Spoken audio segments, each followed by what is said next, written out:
And Tony Cairoli back here in Lommel, but unfortunately not racing this year. Focused on America at the minute for you. Is that the real focus? Yeah, I mean we had some good races in US. Of course, we had to test a few things. We had to launch the bike to the market in US, and it was a good trip, let's say. I had some fun riding. Of course, we were struggling with some issues, but minor issues, like very small things. But I was happy with myself, with the performance, of course, considering the amount of training I've done.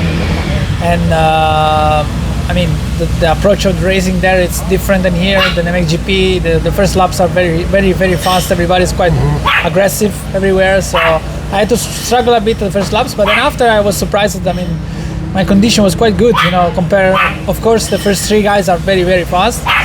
But after, like, from the 5th to the 10th guy, I was running quite easily on that pace. So I was happy about that. Unfortunately, last race, in the first moto I had a crash and I burned my body quite bad in a difficult spot, let's say, and it's taking quite long to recover. I'm still struggling a bit with that. Still? Yes, so I cannot really ride yet. So it's 3 weeks now that I'm not riding. I will start next week. Riding a bit here in Belgium and try to see what we can do. Of course, my plan is to do maybe one more race in US before the end of the nationals, but still we have to figure it out with Ducati what's possible and what's not. And probably Motocross of Nations can be an option also. Italy, of course, with Prado out, which was the main guy on the team. It's of course.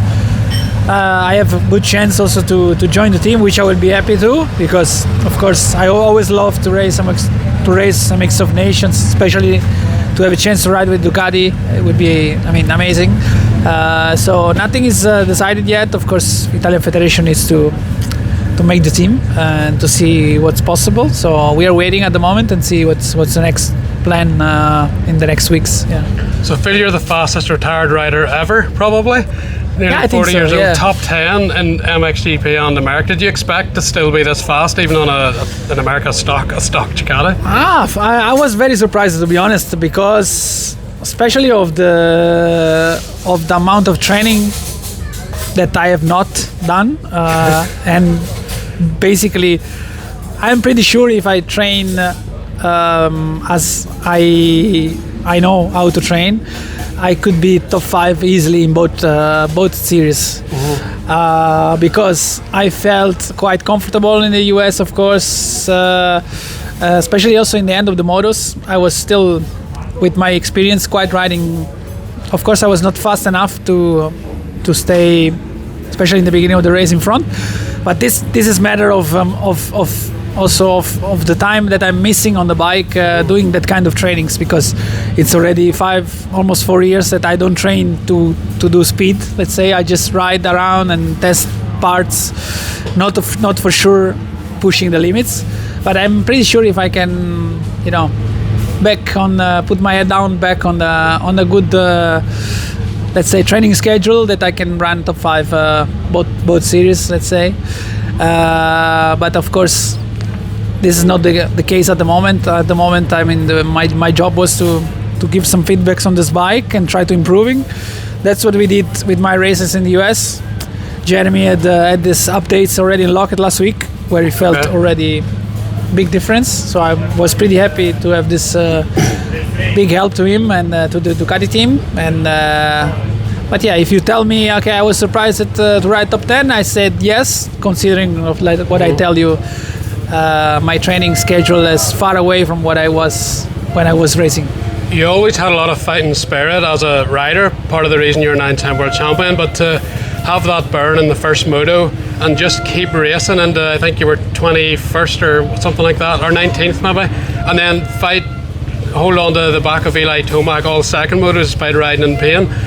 How do you still have so much fight inside you despite all you've achieved? I don't know. I just I also hear a lot of people saying why you're racing. Why? I mean, you were a guy who were always in front, and now you're struggling.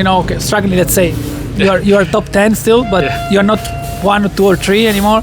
Why you still racing? I mean, I just love to race, and I think I have like a second life, let's say, where I'm enjoying a lot riding.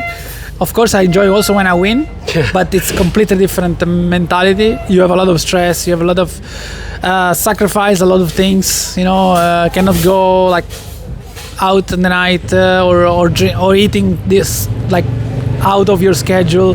Now I felt like I'm enjoying a lot riding, still quite fast.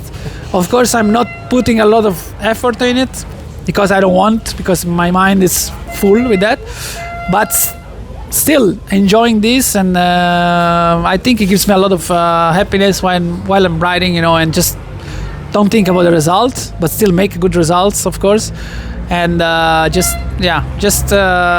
don't think about nothing. Just ride and develop the bike, make some good racing and traveling with the family. Don't think about times, you know, going to sleep or whatever. Just do whatever you want. I think it's until you have the possibility to do this and enjoy it. I think it's the best thing you can do. And was the bike in America a lot different from the run you rode at Matterley? Yeah, it was a different bike. It was a stock one, like let's say complete, because we launched this message, you know, for the fans, you know, that the bike was okay. The pipe was different, the coating on the fork was different, but it was basically a standard fork, let's say. So basically standard engine, everything was quite some stuff you can buy, let's say.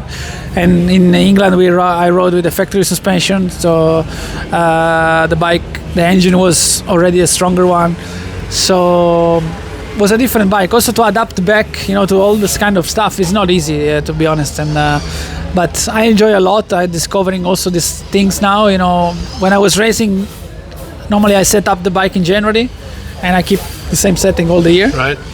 Just a few clicks somewhere here and there, and now I'm like exploring a lot of different things and understanding the bike. It's quite fun, let's say. Like I said, it's like a second life, forgetting in one side what I did in the past and trying to enjoy the second part, you know, of my career. I think I'm still enjoying a lot. How did you find the one-day format on the tracks there? Is it more enjoyable in a two-day format on the tracks you ride in MXGP, or? Yeah, for sure. I think the one-day format was very nice. One, because you are the only class, let's say, with the lights on track, so there is a lot of time, you know, for fixing the track and make it good for us to race on. And here you have 2 days of racing. In the end, you have so many classes riding, and the track sometimes is a mess. Second moto is always very difficult. The track here, very sketchy, very dangerous in a lot of spots. And there was like second moto in Millville. The track was even better than the first practice. It was smooth and nice and fast. You can move around the track without any risk. So I enjoy a lot actually racing over there, and the format I like. I mean, in 1 day, it's quick, it's nice, and it's intense. So to be honest, I really enjoy it. Yeah. Talk a wee bit about Jett Lawrence. In your career, it seemed like you did what Jett does now. You controlled a gap of 5 seconds. I think some people maybe thought you were going as hard as you could, but you always had something in reserve. Jett's riding like that now. Do you see a lot of similarities, and what was your thoughts on the pace he has now, racing, being on the same track as him? Yeah, I had the feeling. I mean, of course, Jett is on another level. I think compared with the rest, but not so much as a speed, because he is also as a speed fast, very fast. But like mentally, how we see the track, how we work the moto, how like in evolving the track and understanding the track and moving around. And I think he's, for me, one of the best riders I ever seen on the last 20 years. Really? Without doubts. I mean, what he does on track, it's unbelievable. And if you follow him, it looks everything easy.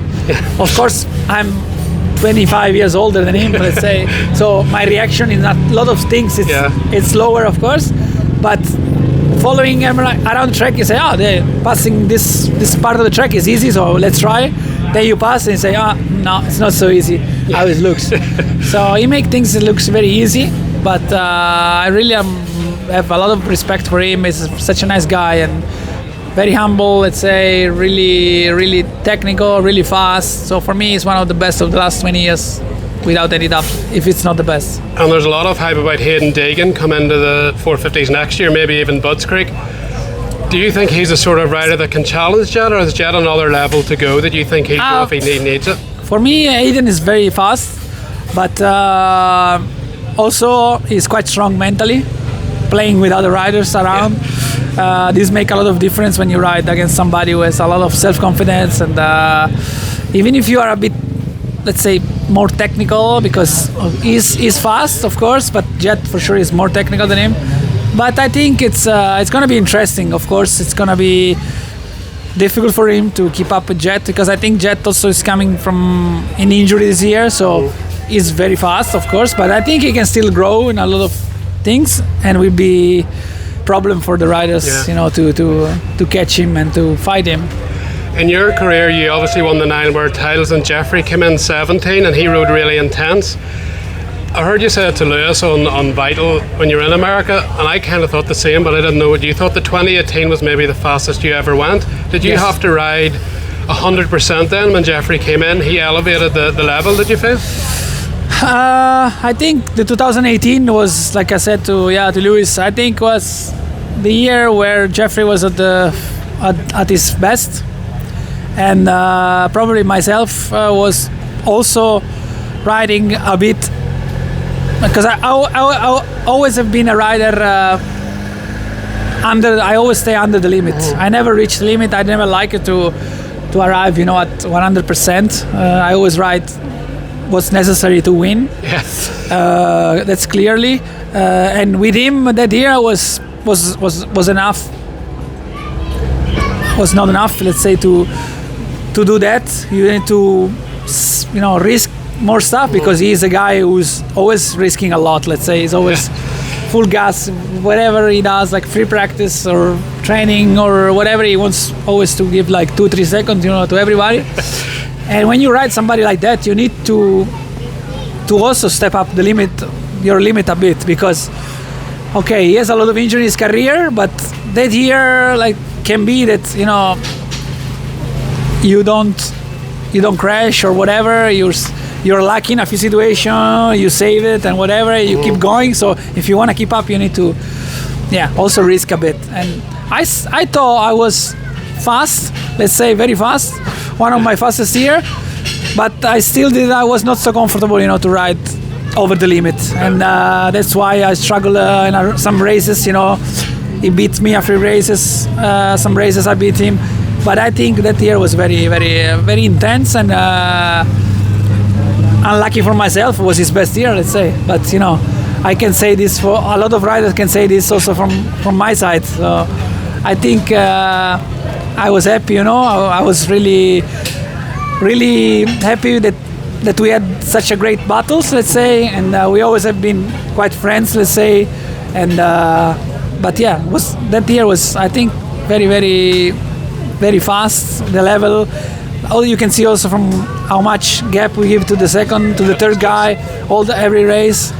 If I was in front or he was in front, the gap was always huge. And so I think, definitely it was one of my best years, I think. And I think even Eli at the USGP was like, whoa, at the speed you both had, you're probably the fastest two in the world at that time. I mean, I felt he obviously got the credit because he won, but I sometimes didn't feel you got the credit for how fast you were going. You were, 132 at that point? And one of your fastest years ever. So just for watching, it was great to see the both of you. Yeah. Of course. I mean, also myself, I've been through a lot of years, and adapting to a lot of different riders.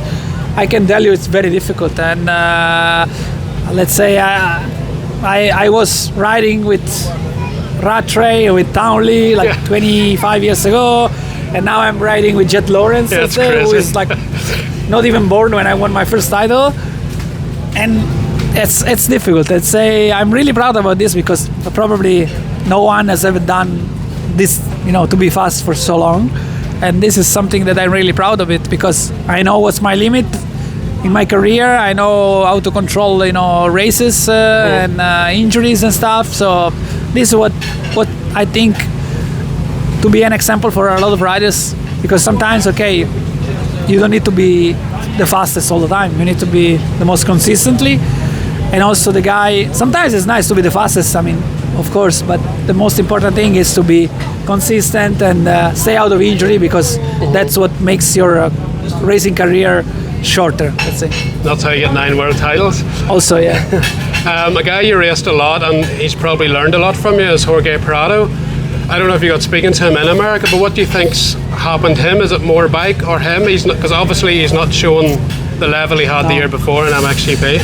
Yeah, Jorge, I'm really sad for him, of course, because I know him since he was riding 85, and he was with us a lot of years, riding with myself, and we battled some races also after.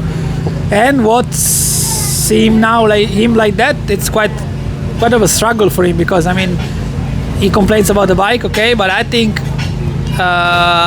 with his technique and only with his knowledge and experience and trainings, he has to be anyway top 5 every race, even if he's struggling a lot. So seeing him struggling that much, it's not nice, of course, and for sure I talk with him. He's figuring out a lot of difficulties on the team there, but I hope he can figure it out and show what he's capable of. Yeah. How did you approach situations like that in your career, where the bike wasn't where you wanted it, you didn't feel comfortable enough to maybe win? Were you able to accept a 3rd, 4th, 5th and work with the team that way? How would you approach that scenario? Yeah, let's say that I always have been quite good with setting up the bike myself, and also because the team where I was for 20 years, the Cairoli team always explained me things since I was small and learned me how to set up the bike and everything. So I was a guy who was quite, let's say, technical on this stuff, and I can understand a lot of difference between parts and stuff. So like a dyno, let's say, human dyno, let's say. So I think it's something you need to have, especially if you want to go to US, where people don't know you like him, and he has been in the team with the Cairoli, of course, for a lot of years, and they set up the bike for him and everything. He's quite a young age still, and going there and don't having so much experience in setting up the bike is also difficult, because when you don't know what you really want, you can go easily off way, and then if you don't have a guy in the team that tells you, hey, stop, you need to go this way, then it can be a very big struggle. Yeah. Just finally, on racing, Jorge, he obviously learned a lot from you within the same team in MX2, and then next thing you were basically title rivals, and there was some races you had a lot of battles and he would never let you by easily, and sometimes you lost touch with Herlings at the front. Was that easy for you to deal with, battling him, being you basically told him your secrets? How was that for you mentally, just trying to pass him most weekends? No, let's say that we had some troubles, of course, because on that year, because of course he always had good starts. He was always in front, but sometimes he didn't have the fitness to stay in front for all the time. And I was a guy who was never a guy who make hard passes, so I always try to make clean passes in my career. And with him, which is a guy very difficult to pass, he made extra difficult for sure in a lot of situations. In 2020, especially 19 and 20, where I thought, of course, I could fight for the title still, and lost a couple of rounds because lost a couple of time with him in a lot of races. Also, talking with him, I say, hey, we need to work together. Of course, we need to try to let us both go in front, not other riders pass and just drop us. We need to cooperate. And he say, no, I know it's not true. I'm not doing this to you, okay, this and that. So in the end, when somebody's telling this, in the end we didn't go so along anymore in the last part of the season, because I always prefer, to have good relationship with my teammates, let's say, to cooperate together. If he's faster, I let him by. If I'm faster, I let you by. Of course, not the last 2 laps where we are winning the GP, but the beginning of the race, especially when the guys in front is pulling away and we are stopping each other, it makes no sense. that's why we lost also some good races, especially with Jeffrey going away. But yeah, it's a part of racing. I mean, I tell him this, so I'm nothing to hide. So he knows what I think about it. The team knows, he knows. So, but in the end, he was also young. He want to show, he want to stay in front of me, which I understand. It's a character. It's part of the youngster, character. So in the end, we are still quite friends, let's say. And if he needs anything, I'm always there. I try to help everybody, even with Jeffrey when I was team manager of the team. That was a different dynamic as well. I always give my best, to help everybody. Then if in the other side there is some not really trust, it's their problem. But for my side, I always try to give everyone who asks advice, give the best. If you want to take it, you take it. Otherwise, you do your own way. So this is... Just looking back on your career, I think you even raced Stefan Everts at the end of his career. You're now racing Jett Lawrence, Villopoto, Tomac, Herlings, DeSalle. Who was your favourite rival to race against, or who did you enjoy battling with the most? Actually, the only one I miss I couldn't share a track, let's say, with James Stewart. I think for me he was the guy who I really want to race, share the track and try to battle some races, but never happened, let's say, for a lot of reasons.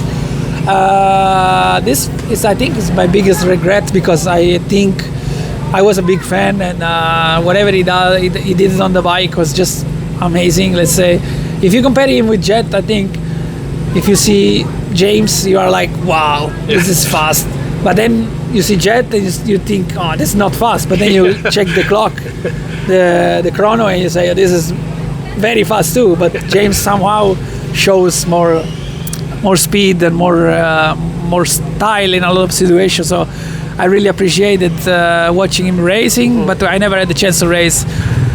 To the guy who I fight with, of course, DeSalle, we had a lot of good battles. He was very tough guy, to battle with for the championship. Jeffrey, of course, also, because he was, let's say, maybe the fastest I ever battled with, but he was quite wild. So sometimes he disappeared from the championship for injuries. Christophe Purcell was a guy who I really respect a lot, because his technique was amazing, and fighting with him was always fun and nice. Yeah, and then many riders. I cannot remember everybody, because fortunately I had such a long career. Yeah. The one time you might have got racing James was the first moto at Matterley on the Sunday, but I think Mackenzie or somebody took you out, or a crash. I think Stefan took me out. Was it Stefan? Yeah, I think if I remember good. There in the fight? If I remember good, was Stefan that just missed the rats and then go outside, and it took my front wheel and I crashed. I think it could have been Cairoli versus Everts versus Stewart. Yeah, that would be the hype of my career probably. But it was gone after 3 corners. Yeah.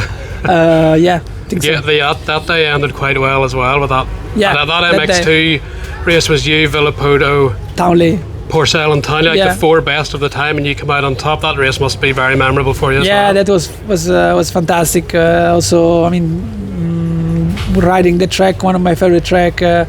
Always, was still a track and race that I really remember. Yeah. And you're still fast on it now. Yes. Thank you, Tony. Thanks very much.